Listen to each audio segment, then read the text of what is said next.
ini penting ya, pentingnya ngaji seperti ini. Jadi kamu harus dilatih berpikir nubuwah. Ya, dilatih berpikir apa? Nubuwah. Disebut al ulama warasatul. Meskipun dengan cara yang ekstrim, tapi pikirannya saja, jangan perilaku. Saya punya contoh sekian kasus, sekian tragedi. Misalnya begini. Saya itu dulu punya teman, dia soleh, bisa baca Fathul Mu'in. Dia itu janggal, bilang sama saya, Gus, tidak biasanya Rasulullah itu agak-agak nyindir orang fakir. Ini kok ada hadis kadal fakru ayakuna kufur, bahwa kefakiran itu mendekati apa? Kekufuran. Dia itu aneh sekali. Biasanya tidak biasanya Rasulullah kritik seperti itu. Walhasil ini singkat cerita, anak ini ngalami satu trauma. Dia itu miskin. Gara-gara miskin itu jadi burunya orang non-muslim. Dan sering disuruh nganter majikannya itu ke tempat-tempat lokalisasi. Dia mulai mikir, ini gara-gara fakir saya harus nganter orang ke lokalisasi. Mulai ingat dia, Sodaqah Rasulullah, ini gara-gara fakir saya jadi pengantar orang ke lokalisasi. Suatu saat majikannya itu bener-bener bangkrut, malah dari disuruh nganter, pokoknya carikan yang cantik bawa sini. Pusing. Nah, dia akhirnya walhasil lari terus keluar, terus dia cerita betapa ekstrimnya fakir, sehingga gara-gara fakir saya harus jadi penolong orang yang mau apa masih. Anda boleh berpikir ekstrim, tapi ekstrim dalam melawan kemungkaran itu tadi. Saya nggak boleh jadi fakir, tapi takutnya fakir yang nanti jadi alat kemas. Imam Ghazali juga punya contoh seperti itu. Imam Ghazali pernah marah besar ketika tren di Baghdad itu orang belajar fikih semua. Hatta la yakuna thamma tabibun illa min ahli dhimmah, kata beliau. Sampai di Baghdad itu tidak ada dokter kecuali orang kafir dhimmah. Akhirnya kalau ada ulama sakit, saya masih ingat pas kecil, kalau ada ulama sakit itu tidak boleh dibawa ke rumah sakit. Takutnya ketemu dokter muslim, non muslim malah disuntik langsung apa? Mati. Akhirnya ulama saat itu berfatwa, orang Islam harus ada yang jadi dokter. Banyaklah gus-gus yang sekolah kedokteran. Yang masyhur seperti Sahal bin Abdul Fatah. Itu dulu putranya Ki Fatah yang menolong Mbah Mahfud saat sembunyi. Saking idolakannya basal anaknya dinamakan Sahal, tapi dia jadi dokter spesialis. Begitu seterusnya urusan negara. Dulu itu orang jabat itu tidak boleh, karena jabat itu dekat dengan syubhat, dekat dengan haram. Tapi gara-gara pejabatnya non muslim, kalau bikin aturan ya ala non muslim. Ulama akhirnya sadar, andikan kita yang jabat pasti tidak seperti itu. Bisa bikin perda ini, bisa bikin pelaturan begini yang menguntungkan Islam. Nah, jadilah banyak pejabat yang sekarang muslim. Tempat-tempat maksiat di obrak-abrik sama Satpol PP macam-macam. Kita untung. Tapi kalau orang-orang khawarij pikirannya maunya pejabat itu dekat dengan haram, dekat dengan syubhat. Padahal dengan kita jabat bisa bikin perda atau apa yang menguntungkan Islam. Kemudian menjadi masalah baru secara fikih. Ini adik-adik dengerin biar kulino senam fikih. Kalau caleg soleh, misalnya Mas Nadif nyalek, ini tadi tak guyon, mau jadi bupati ndak, kalau ya nggak usah dukung. Jadi misalnya gini ya, Zaid sama Bakar, misalnya Bakar itu orang soleh, mau jadi calon lurah. Dia tahu kalau dia lurahnya kampung lebih baik.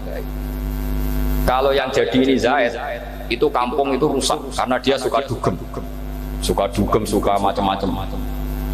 Kemudian Zaid ini pasti jadi karena beli suara. Misalnya per kepala itu dibeli 50.000. Bakar ini kalau nggak beli suara kalah. Padahal dengan kalahnya Bakar artinya kemenangan kemungkaran. Itu zaman era Fathul Mu'in, muridnya Ibnu Hajar Al-Hitami. Ibnu Hajar muridnya Abu Zakaria Al-Ansori itu fatwa, yang soleh ini wajib beli suara, bukan boleh, wajib beli suara. Nah, tapi ini namanya tidak nyuwak, perlu dicatat, ini namanya tidak nyuwak. Jadi tidak bisa kamu kaitkan misalnya ar-rosi wal murtasi finnar, yang nyuwak maupun yang menerima suwab adalah sama-sama di neraka. Tidak bisa seperti itu, karena logikanya dibalik. Sekarang Bakar ini beli suara itu untuk membeli kebenaran, untuk mengawal kebenaran. Zaid beli suara untuk menopang kebatilan. Berarti namanya Bakar ini penyuap atau pembeli kebenaran? Pembeli kebenaran. Harus dibedakan. Nah, ini pentingnya ulama. Memang nyatanya seperti itu.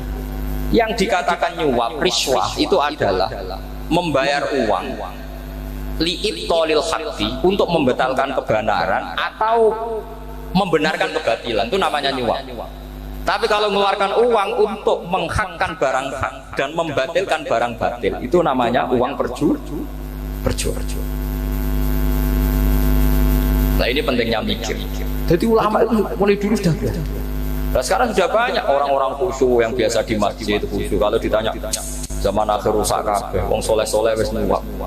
Kalau orang soleh ini tidak nyuap ya tidak jadi. Kalau nggak jadi mereka nggak ada yang jadi DPR, nggak ada partai Islam, habis malah Indonesia. Saya itu punya kenalan banyak pakar-pakar di Jakarta, itu cerita saya, Pak Bahar. Indonesia itu solusinya gampang. Kita ini punya Bali, punya Batam. Itu kalau Bali dimakaukan, Batam dikayakan Hollywood. Amerika kaya itu bukan karena hebat, pornografi dijual, tinju di Nevada itu dijual, di Las Vegas dijual, apa saja dijual. Kalau tidak kaya itu gimana? Sementara Indonesia mau aur-auran gitu, sukan partai Islam. Sebenarnya Indonesia gampang, kalau ingin kaya Bali itu dikayakan Hollywood atau dikalahkan Makau jadi kota judi, Batam dijadikan kaya Las Vegas.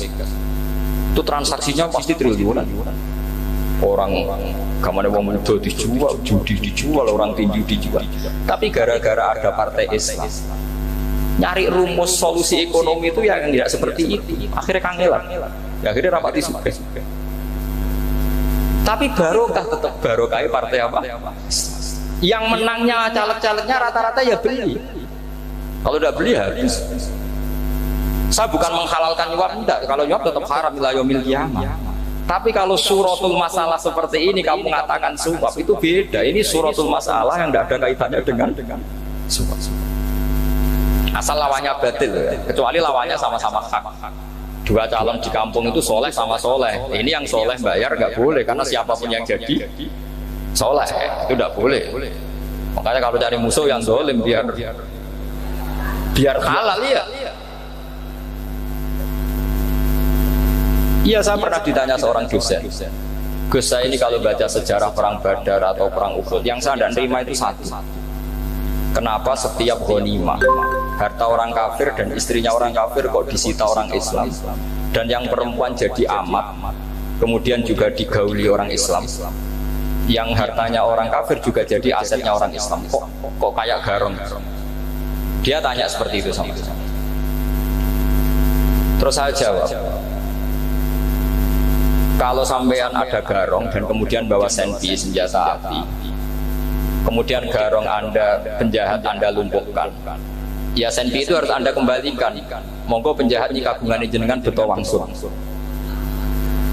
karena ada milik Anda, harus dikembalikan.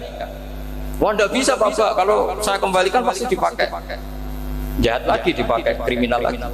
Ya sama, kalau asetnya orang kafir dikembalikan ke orang kafir akan menjadi aset kekafiran lagi untuk menghancurkan kita. Nah, perempuan juga sama.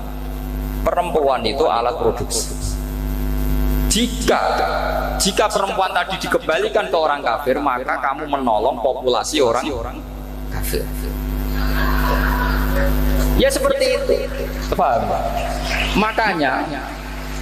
Makanya disita dalam perang loh ya, tapi dalam perang yang legal. Nah, itulah kenapa amat halal. Makanya di Quran itu illa ala azwajihim aw ma malakat aymanuhum. Paling enggak itu masih ada ulama atau pemikir atau ustadz siapa saja yang bisa memahami logika apa?